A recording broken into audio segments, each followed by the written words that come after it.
I'm Etzion from Haifa, Israel. Today is the 12th of July, 2025. As usual, we'll start with musical piece. Last Sunday, we had our final concert for the season, performed in what we call the Lower Galilee. After the concert, I'll show you the map and the location of the place. It's quite an ancient, very ancient location. And I'll share with you a musical piece that we performed there.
Okay.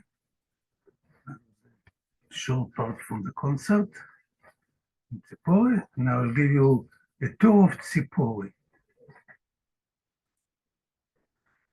Tour of Tzipori, tour of Tzipori. I prepared a few things for this. Let's see what happened. Okay.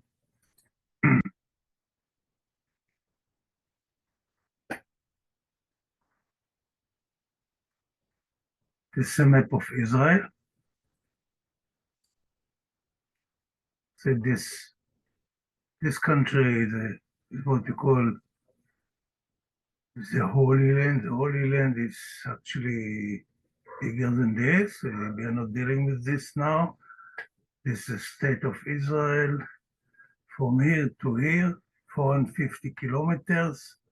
From here to here, I think it's less than 80. This is Jerusalem, this is Tel Aviv. So all this tiny speck of country disturbs the whole world. Everybody thinks that who knows what there is here. And we performed in a small ancient town of Tzipori. It's right here. We call it in Arabic Sepphoris, Tzipori, from a bird in Arabic, Asfur. We are sister languages, and because we are brothers and sisters, that's why we have this non-stop wonderful fights the past 3,000 years. It didn't start in the last century. It goes going on for thousands of years, the whole of humanity fighting with each other. That's the way we chose it. This is general background of the surroundings. Here, this archaeological site, this Sepphoris, this ancient town. Here you can see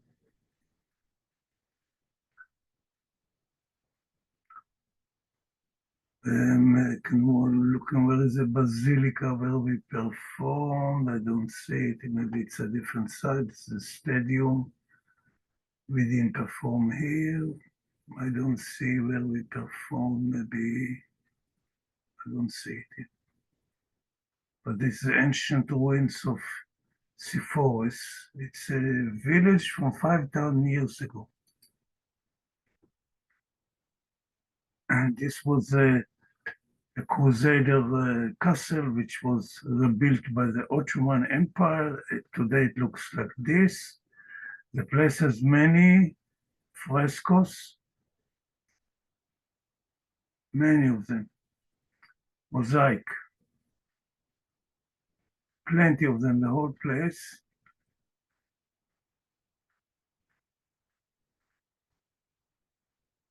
This remains of a synagogue, ancient synagogue in Tzipori.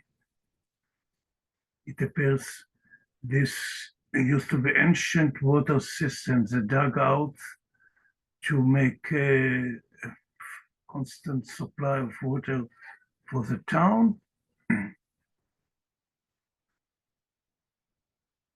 It's a map after the war of 1948, it's written in 1949. This is where we performed. St. Anne Church or Basilica, these are the ruins.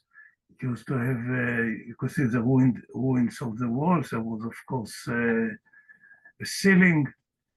It was all, it's a Basilica from 12th century, time of the Crusaders, and it collapsed over the years.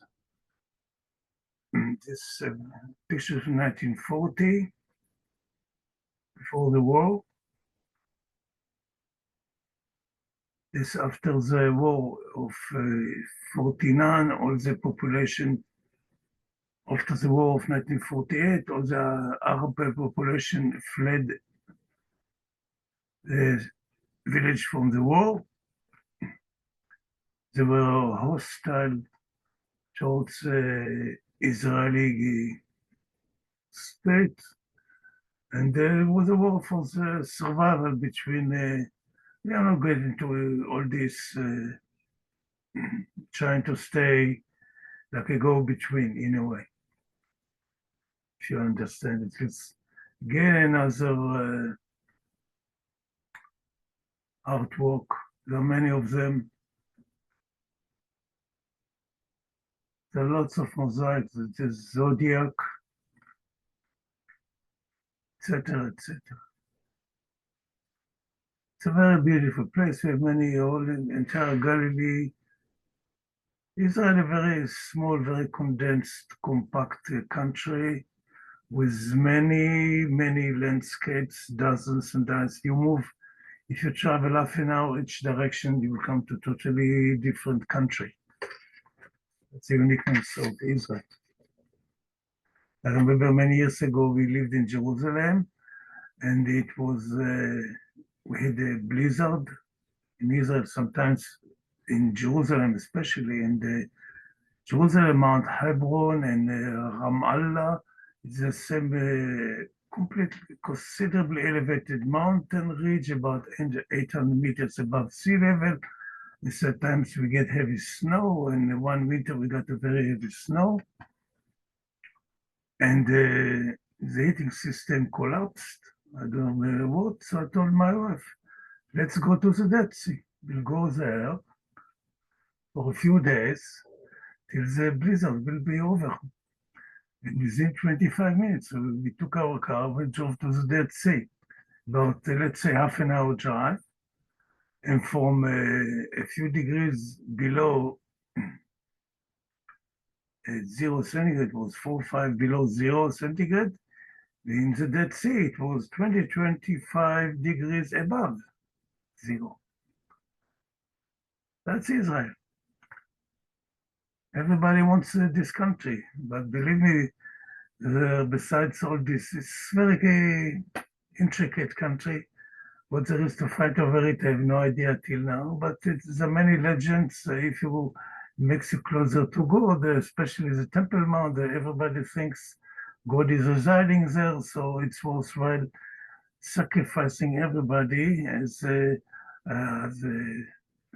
Hebrew legend and the Muslim legend that Abraham the patriarch was about to sacrifice his son Isaac on the Temple Mount. And according to Islam, he was about to sacrifice his son Ishmael, the father of the Arabic nation. The two nations are actually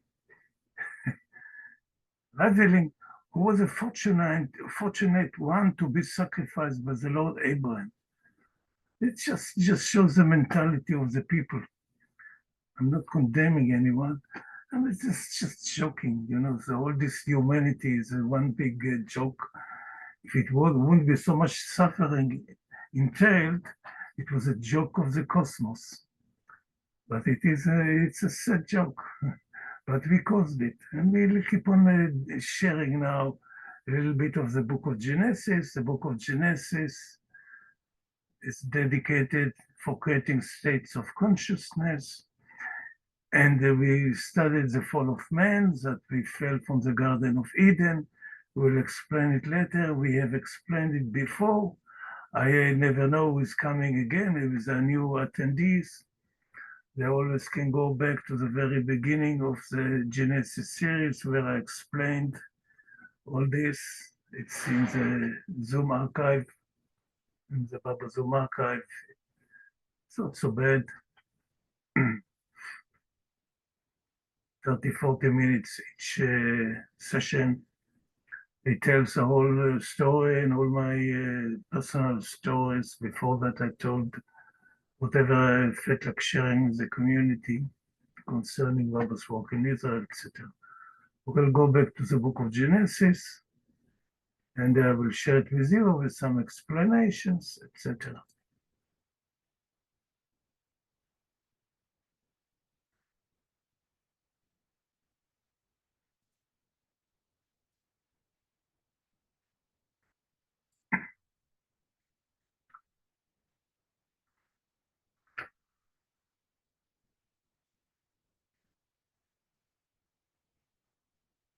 Now, before that, we had the three patriarchs, Abraham, or Avraham, properly said. Isaac or Yitzchak is from laughter, and Jacob, his name in Hebrew, Yaakov, to follow, and also another meaning to it is not straight, not exactly straightforward. Even he was a six-plane master already, he was born six-plane or fifth or six-plane master. Then he got his God realization. We spoke about in formal sessions. When he got his God realization, an angel was sent to test him. And all this story is almost accurate as Baba described in God Speaks when six-plane master attends the seventh plane consciousness, becoming perfect master, becoming merged with the consciousness of the divinity, and then the name of Yaakov was changed to Israel. Israel means literally the God man. After all this, it felt like making a summary of what we have discussed till now in the book of Genesis. And all the story of the patriarchs is an attempt for the restoration of humanity back to the Edenic state. In the Edenic state, they all performed more or less perfectly, as we demonstrated by the musical band, and you could see a few dozens of individuals working together with considerably good accord. And in daily lives, they wouldn't be able to function like this, even if you would take the 30, 40 people of the musicians and put us in different tasks. Then most don't think we will be able to work together with such coordination and harmony. This can happen with the human state today only with music.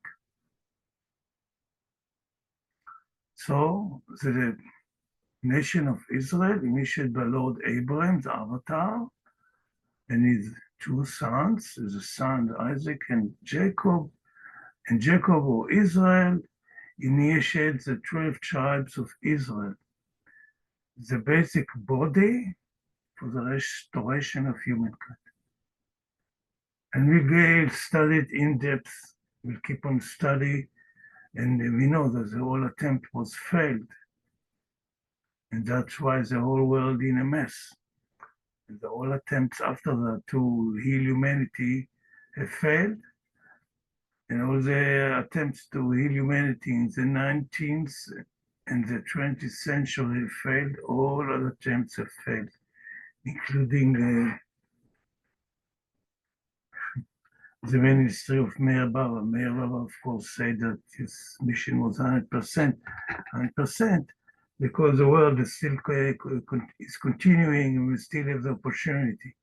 But we, humanity, are the ones to heal humanity. We have to reinstate the spiritual symphony, and this, to my understanding, cannot be done anymore. We pass the no return path. Cannot be done. And Baba didn't try even to restore it at all. But other spiritual movements during 19th and 20th century did try to do this, but nothing worked out. We simply cannot function. Humans. All the time we fight with each other, we find fault at each other with disagreements. And just imagine one of our players would start to play his own tunes, the whole thing would crash. If you look at what I have proposed so far, we see through the collection of fragmented and strange stories in the Torah a continuous logical line.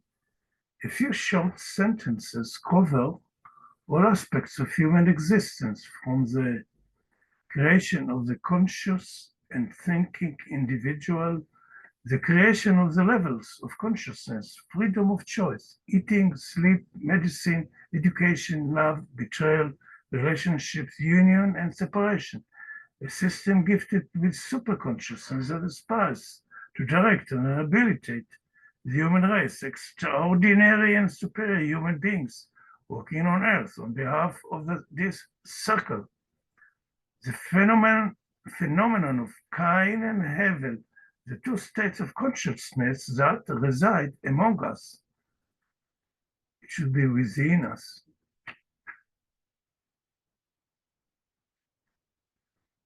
Cain Hevel, the Cain is murdering Hevel, the spiritual aspect, which is residing within each of us, has been murdering, and the physical aspect is Cain.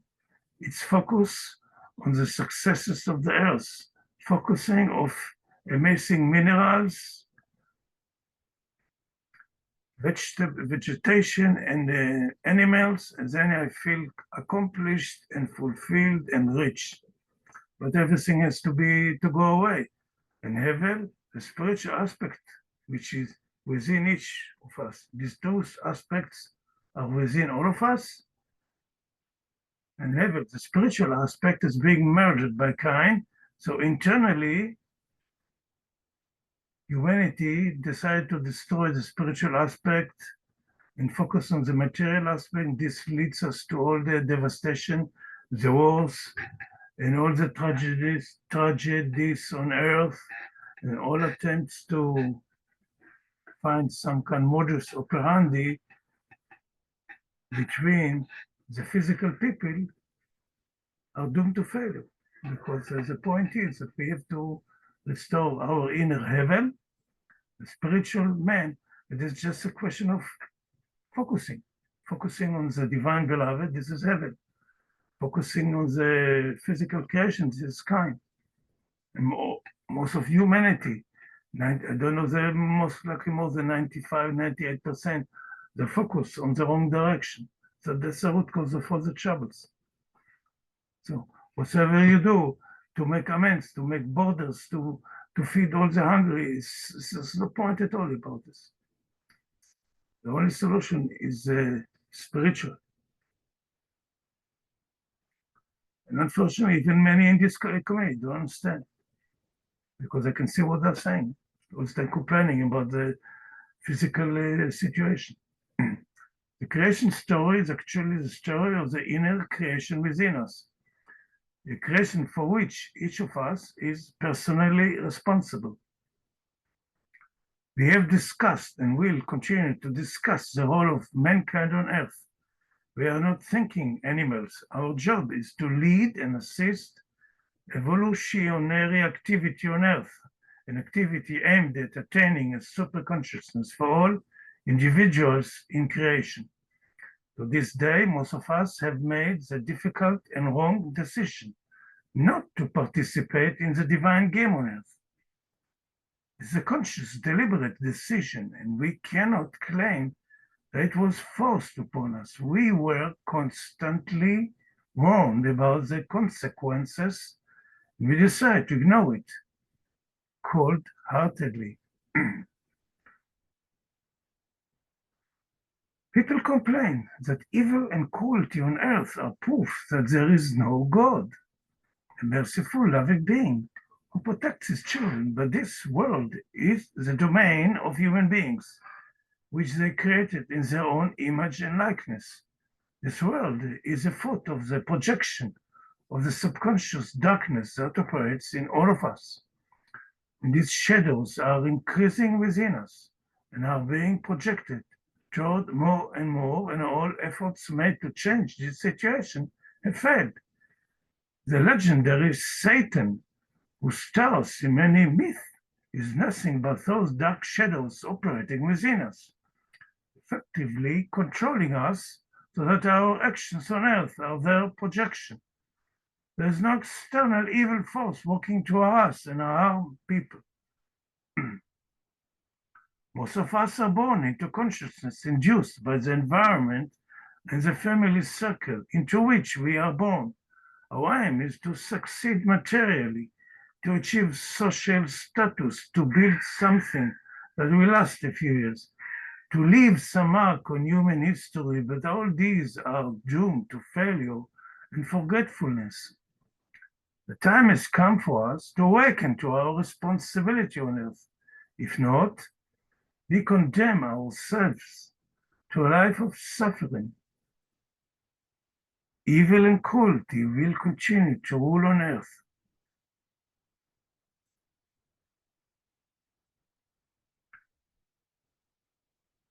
And perhaps the time may come for most or all of mankind to wipe itself off the face of the earth. Henceforth, we see a non-stop attempt on the part of what I call the circle of Yehovah Elohim. It's also the fraternity of the perfect masters. That's the meaning of this circle. This mysterious being which appears after the creation of humankind on the seventh, after the seventh day, or the Shabbos day, which is a state of when we achieve perfection, seventh plane, etc. Then this is when more and more beings achieve this state. They re-established the union of the masters on earth. That's what is behind this mysterious being. It's not mysterious at all. And you all are being invited to this circle. We've discussed it before. We'll keep on discussing the conditions of participating in the circle of Yehovah Elohim, or becoming a member in the fraternity of the masters. It's open for any individual. You don't need to become sixth plane, fifth. They have nothing to do with the planes of ascending the planes at all. They're two different things. Working to restore the human race, everyone is entitled to membership in this exalted circle. The condition is simple: service of creation without any self-interest, without any reward or material or spiritual expectations. There is no need for strenuous preparations or arduous admissions tests. It's open to anyone, even the worst individual. All a person has to decide which way he is heading. Anyone can change the course of his life. It's a matter of personal decision. You can look again at what I suggested in the first chapter about free will. We can decide that we came here to take as much as we can for ourselves, or to give everything we can for others. It's black and white, and that's the whole condition for joining this lofty circle. There's nothing mystical here. Things are simple. The Yehovah Elohim circle represents the pinnacle of consciousness, but here too there are many levels. The circle constitutes perfect unity. Each individual retains his independent status. It's a state that the human mind cannot comprehend, but there is a possibility of knowing that this state exists in creation. The circle is open to anyone. We are all welcome to join, but achieving the highest levels of consciousness is not simple and involves training, dedication, service, and sacrifice for very long periods. Now we're moving to the pinnacle of the book of Genesis, and this is the story of Joseph or Yosef. For whatever reason, the translators who were Greeks in the beginning, each time there is a Y in Hebrew, I, Yosef, that is to J. I think also Jesus, from Yehoshua, that translated to Jesus. Why presumably, I believe, it's not in the records, that when the Constantine the Great adopted Christianity, about 300 AD or so, I don't remember exactly the date, you can look at it. He decides that Christianity, offshoot of Judaism, it's actually a Jewish sect. It was a Jewish sect and remained a Jewish sect, all based on the law of Moses, as scriptures say. So, since the god of the Roman and the Greek Empire was Zeus or Zeus, so Jesus sounds the same. Constantly decides he needs a new god because the old god Zeus didn't affect the people. So the new god, Jesus, or Yosef, didn't know how to pronounce properly Yosef, but Jesus sounds more familiar. So that's presumably it was wrongly translated this way. And all the books, one of my missions is to retranslate. I made a whole update on the Genesis and Exodus translations into English. I redo these two books into the English, which I believe would render a better understanding of the text. Even so, as I would show it and show it all the time, it's not possible to translate the Hebrew words and glyphs into another language, because each sentence in Hebrew contains hidden spiritual aspects of the creation. The very words, the very shape of the letters. It's not possible to translate it. So either you study Hebrew or take a Hebrew incarnation. Take a Hebrew incarnation, as I said in the past, there's a very long queue, you must take this incarnation sooner or later, as you have to take all the incarnations of all the nations of the world. Just 6,000 nations, not such a big deal between us, because we had more than 8,400,000 incarnations just in the human body. So take your time. But the queue for the Jewish seat, there are very few seats, and the queue is very long. You know, in a way, it's a sad joke, because if you want to become an Arab, for example, that there's no such a long queue, because you have at least more than 400 million seats, and here the Jewish, we have about 12 or 14 million. So it takes some time. So people are queuing for this reincarnation. I'm not joking at all. Okay, so what I think, Yosef, is one of the most fascinating stories at all in all of human history or legends, and we'll continue next time. But before continue, I want to show again what I call the cosmic engine. If you understand this drawing, I'll go there just a minute.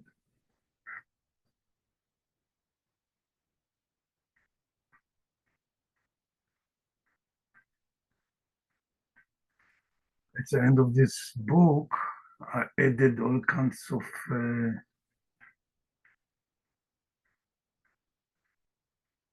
additions. It's a cosmic engine. Just a minute.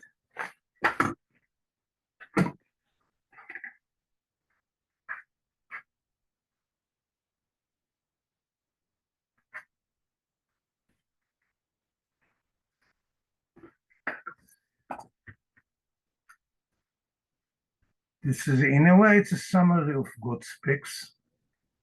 And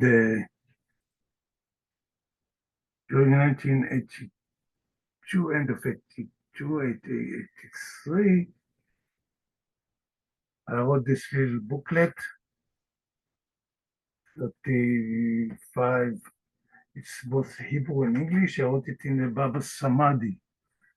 I felt like I have to start doing my own personal writing and not to be dependent on people who agree with my work, don't agree with my work, criticize my work, because I felt all the time the Baba's power. You have to do something. I got inherited the Baba Center of Jerusalem from my former Keri Ben Shammai, Baba first disciple in Israel. And before that, I had very powerful rendezvous or whatever you call it with Baba himself. Some of this was actually physical, even I didn't see him materializing his being, but some of this I told in my former stories, and most of it I cannot say anything. This here you can see, I don't know what you see in the, never mind. It's in this book, The Cosmic Engine. It is some kind of a summary of God speaks. I think I read before this the discourses. Before that, I read 6 times in a sequence because I had to. Keri Ben Shammai ordered me to finish the translation into Hebrew that her father and another gentleman started in the 70s. And eventually, I accomplished it, and the book was even printed. Even the community here in Israel doesn't care much about this. I said, this is a different story. It's none of my business. Rabbi, in his ways, he wants to turn his key. He will. I cannot turn keys for anyone.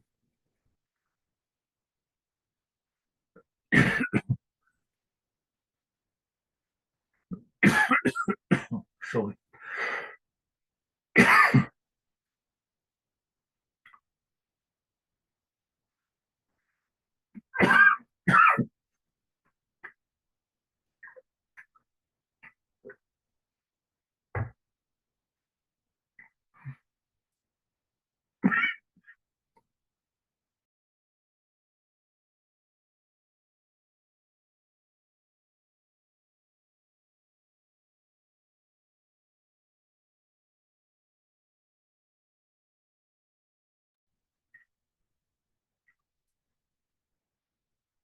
Sometimes they have coughing attacks,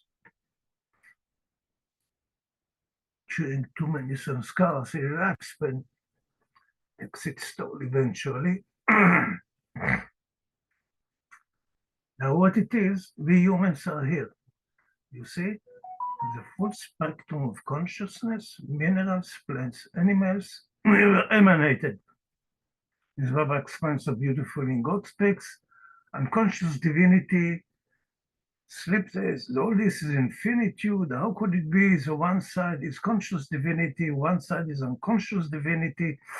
And unconscious divinity wants to find, to learn who am I, it being shattered, the oneness is being shared to manyness, and this is the own point, supposedly point of birth, and you're being born once into the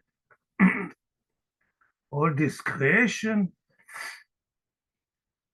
and we start to move. We take bodies of minerals, plants, animals, till we reach the human stage, and you will see the sphere of consciousness is full, but it's totally dark. It's full of impressions, of sanskaras. And then, naturally, we should have moved this way. Why? Because here as humans, in the Garden of Eden, where is our consciousness here? Conscious divinity, on reaching this state, point of death, we knew at that time, the Garden of Eden, we knew that our the direction is this way. So came the fall of man. What is the fall of man? We decided, we turned our gaze here. This is a heaven consciousness. Our focus here. You can say on the divine beloved to make life easier. Here, the material man, he said, oh, I want to have a wonderful building full of minerals, gold and silver, and full of plants and full of animals. I'll be very successful. But what's happening? That actually we have chosen to go back here, back to unconscious divinity, to commit spiritual suicide. The fall of man is committing spiritual suicide, going back to the beyond state. No responsibility, but there would be nothing. This we don't understand. Many of us, spiritual people, that some being who is avatar, a being who comes here backwards, come here, take on himself all the burden of creation, all our fellows take it on his poor head, if he is not supposed to do it, because if he will not come back, volunteer to come back, this whole discussion will be wiped out automatically due to the laws of karma. He's the only one who can alter the law of karma. He's the only one, he has the sole authority and he has the sole responsibility in this issue. So Avatar is here, but where are we? Naturally, we should move here. Very few are moving here. This is involution. You could say we have the full state of consciousness, but then starts the darkness of the deep. The subconscious mind start to clear. When the subconscious mind is perfectly clear, then become God realized. You can study it, then become perfect man, God man, Israel, state of Israel. That's what it is. That's the purpose of this simple. He does this drawing is not in God Speaks. Okay. After that, we had a silence day, and there's some fortune. Angela requested me to start the sharing. It was 1 past midnight. It's 8 in the morning our time. I have no problem about this. Of course, I offered to start even earlier, but she had technical restrictions. But then during this day of atonement, it was nice. just to handle it. I had to supervise it for 6 hours because the second person who moved in was in Meherabad and she had technical problems. So I didn't care to keep on rolling, actually keep on rolling till the end of the day. And there are other people who were from the West took over and they qualified, didn't have these technical problems. Set some thoughts on the avatar. On the silence of the avatar. The master and the avatar are, or in Hebrew, translated into English, are mirrors which are being placed before us. The silence of the avatars is not, is actually a call for us, human beings, to break our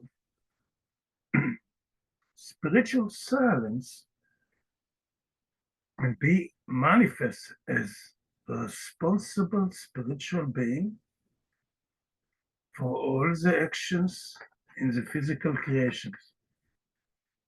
All these stories that Baba is going to break its silence and manifest is no more but a mirror, analogy he's trying to tell us.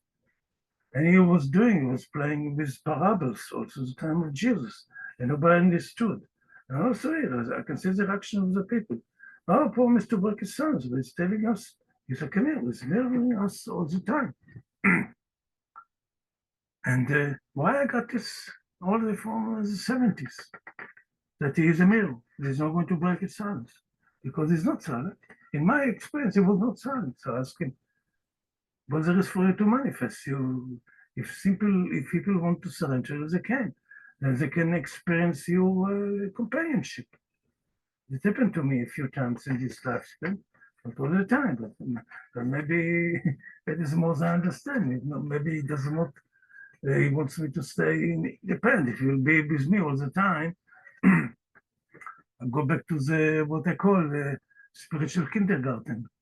And maybe I begin in spiritual kindergarten, but we rather get out of the spiritual kindergarten, be mature, responsible people, and not to ride on the back of some wonderful divine being, as many of us are aspiring this lovely community.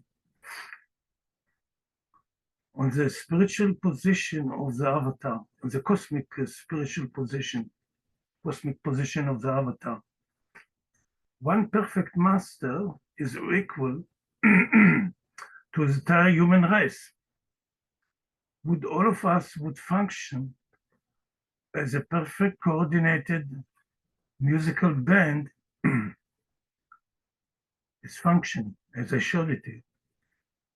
The entire human race, all the billions of humans, will function together like one symphonic band. But it's not happening. As the body of each one of us, which enables us to reincarnate, to manifest on earth and serve the creation, it is working because the 50 trillion cells within us are functioning with perfect harmony. This body of each of us, the science says it has 50 trillion cells. Each cell is actually, I'm a galaxy, 50 trillion subjects. I am the Lord of a galaxy. They call it, this galaxy is the Etzion galaxy, and each one of us is a galaxy, and each cell is actually a galaxy of millions and millions of individuals from the very basic. And now, what happened to this personal galaxy? If I'm focused on the divine beloved, so all these individuals, all these endless beings, I let them share some of the avataric atmosphere. And if this galaxy is focused on egoism, on hatred, all these individuals will become like this. All the individuals which now inside this system of mind they receive the opportunity of entering the circle of the masters and divine beloved, even supposedly they're just the basic individuals, but they get the stamp of some spirituality to whatsoever degree of spirituality and focusing I have, which each one of us is different. And of course, I have never claimed to be spiritually perfect, but it doesn't matter. As long as I'm focused on the divine beloved, this degree of his focusing, it affects all the individuals, which go through this system. I breathe in and out, individuals come to the system. I drink and I eat, individuals come to the system, in and out. They're being affected. But the constitution of this galaxy, which I'm responsible for, so even without doing anything, we can affect the entire creation, just by focusing on divine beloved and uplifting all the individuals who enter our system. And what I'm saying is, it's not taking any scriptures, it's just due to the fact I'm getting all these insights from the avatar, most likely who is, because he is my beloved. And now comes the punchline. The avatar is equal to the sum total of all the perfect masters, as if they would function as one body. Baba said, my set of consciousness is equal to the perfect masters. It's very cute to say this, but it's not my experience. I experience it. It's a sum total of all the, just imagine which kind of state of consciousness. It's unbelievable. We cannot, could never fathom it. We cannot fathom as individual human beings the state of a perfect master. How can we in the world experience, understand the state of consciousness of the avatar with the sum total of state of consciousness in the universe from its very beginning? But we can love him, and he wants us to share with his circle. He has been offering to all of us. He doesn't care if the difference between him and him is infinitude. It doesn't matter. We still can be friends. He still can join his circle, wherever we are. That's what he wants. Whatever decision. So each person who becomes a perfect master is enlarging the state of consciousness of the avatar. That's what you gather from this. You tell me where it is in the scriptures, Father. I don't know. Now we continue. All this was during Silence Day. Actually, I was meditating over this before that. The avatar reached the level of the highest of the high, but is equal for the Lord. We say the Lord of Lords. It's a circle of lords. You can see it in my skits. And supposedly, the divine beloved or Baba is sitting in the center, and all the lords of the creation are surrounding him, and each lord of the creation is a god of him on his own. He creates the universe, creates the soul universe just by so. He's thinking, whole universe appears just like this. The Baba doesn't do anything, but all of them are focused on God because it's sum total of all of them. And they can never be like him. Never. How can I understand these things? Maybe I'm making it up. Maybe it's fun to say, but this is my experience. Experience is whatever it is. The terrible failure of the human race demands automatic extinction of the human race. And without humans, there's no actually any point for the physical creation, because we have to uplift the entire physical creation, as I showed you on the cosmic engine. We are responsible to uplift all the individuals at all, as I can do it within myself. So, and not to worship the minerals and take advantage of the creation. This is the only one who can prevent this catastrophe is Avatar. When he decides to reincarnate he absorbs all the karmic tsunami, the inevitable karmic tsunami. When he becomes on Earth and assume his role as an avatar each time, he has to deal with what's happening, that the combined negative karma of humanity is going to bounce on all of us. It's like a boomerang. And this we don't understand. All the people are complaining. I see Babala was complaining all the time about this, about us.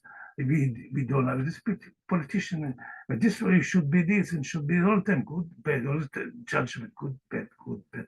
This is eating of the forbidden fruit.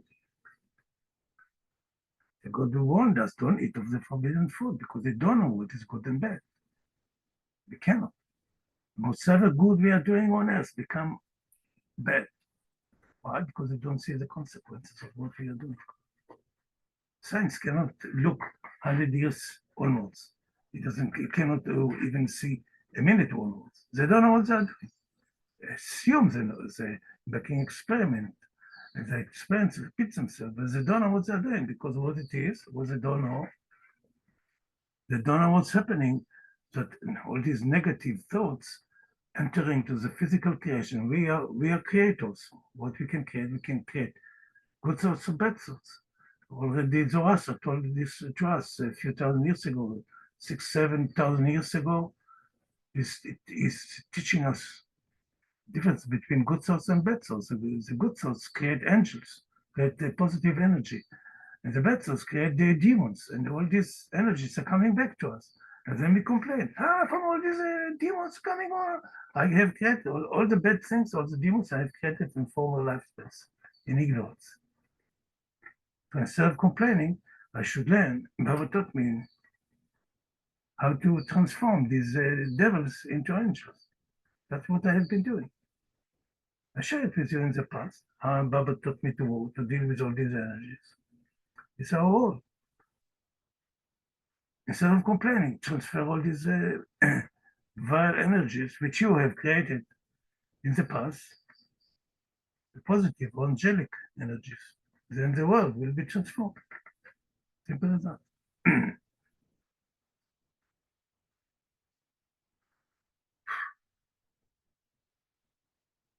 And why the Avatar decided to postpone or reduce the inevitable pralaya? The karma of humanity demands pralaya, the extinction of humanity. All of us would be thrown back, all the way back to the very beginning, to the stone state or to the beyond state. Such catastrophes do happen in the universe. The circle of the Lord of Lords, they make decisions. The obnoxious group souls, we are group souls. You don't want to participate, but thank you very much. Go back to square one, go back to beyond state, sit there as long as you want.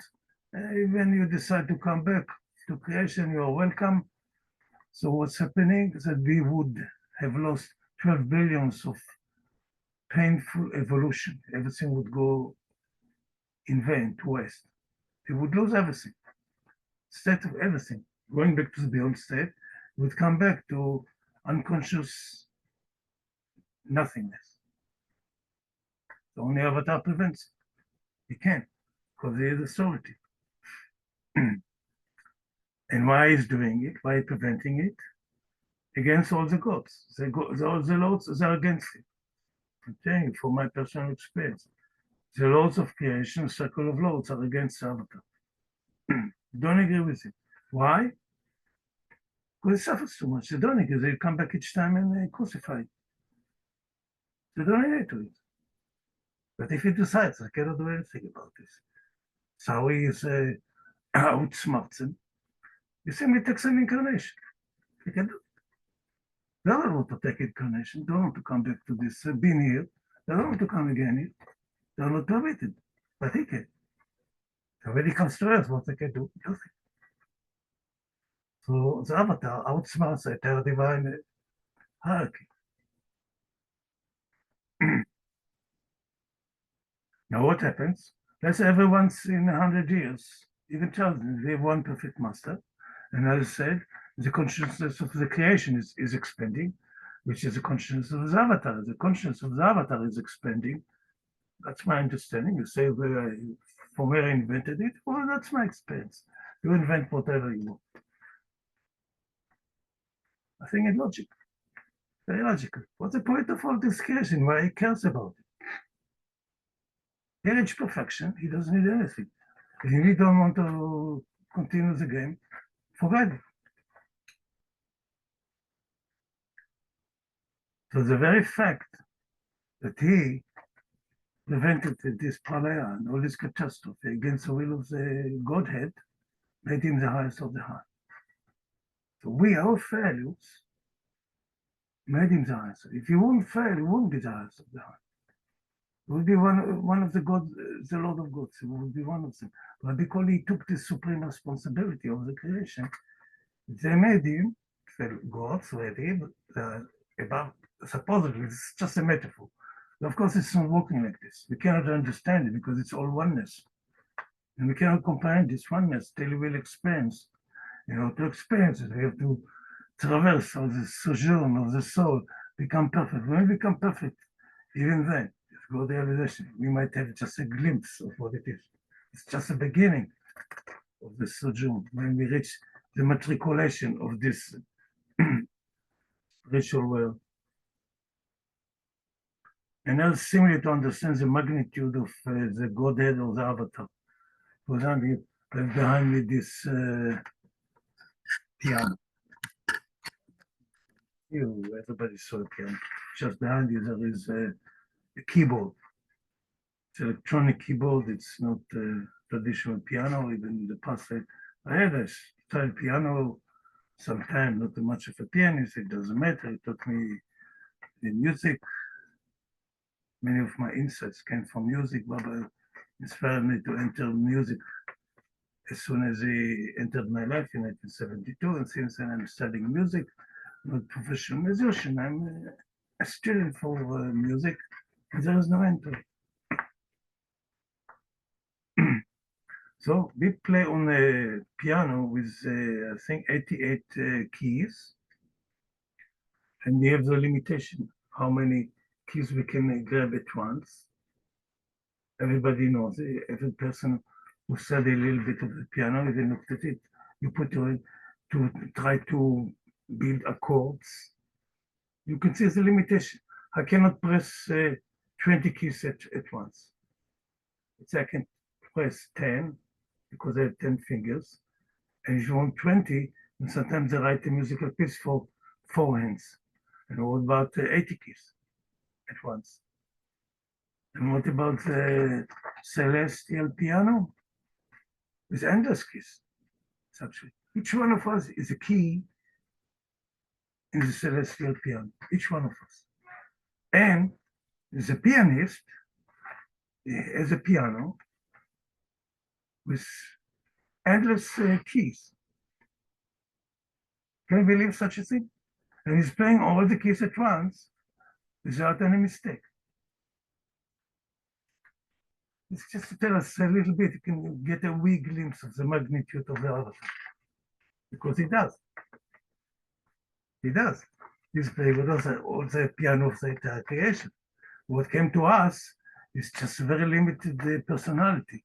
He had to accept all these physical limitations on himself. Just in order so we'll have some glimpse of Godhead. It's just a glimpse. If you would be able to experience the full magnitude of his being, the entire creation would be evaporated instantly.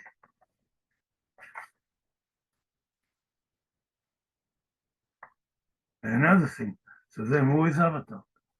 It's a sum total of all the suns and the supernovas in the creation, and many, many, many more times stronger.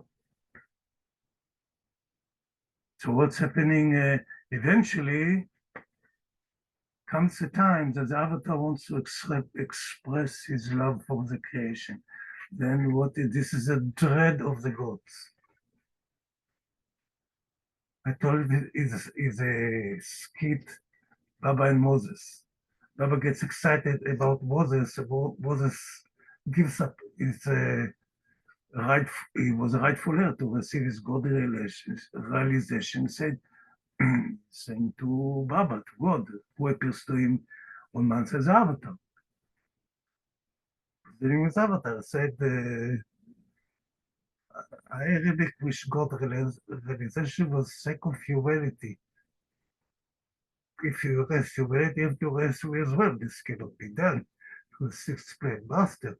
So the Avatar got stuck with Moses. Even if you wanted to rest creation because the sin of the golden calf and many sins afterwards. The many sins God wanted to wipe out the children of Israel. Yeah, some children, many wipe out humanity, and each time it's Moses against it. And there was nobody in the creation. Abraham didn't succeed. Abraham is arguing with Avatar, with the Lord. Even Abraham is a God. It doesn't matter. The gods are arguing between themselves. It's beyond us to understand all these things. To change the verdict of Sodom and Gomorrah. He didn't succeed, supposedly. He didn't try to succeed, most likely. But Moses, he went against it full force, against the Avatar. I don't agree to this. Totally. In my book, Baba was smiling at his mustache. At least somebody is taking spiritual responsibility on humanity. Then when Moses comes down from the mountain, when he came back with the second tablets after we broke the first one, I wrote in his books that not Moses broke the tablets, we did, and we rejected it, and he created the golden calf. We did, and we have been doing it ever since. We worship the golden calf as soon as we focus our consciousness on the mineral kingdom. This is the sin of the golden calf. That's what it is. All of humanity continues the sin and blaming us, the Jews, that didn't succeed to reestablish the Garden of Eden on earth. But this was happening with the entire humanity. Cannot blame anyone, just take responsibility. So if the Avatar would reveal his love, the entire creation would be evaporated instantly. It would become such a gigantic supernova which would dwarf all the supernovas from the beginning to the. That's the magnitude of the divine being who descended on earth. And these words, thank you very much. Our next session, God knows what he will put in my head by then. Hope you had a good time. We'll stop the recording.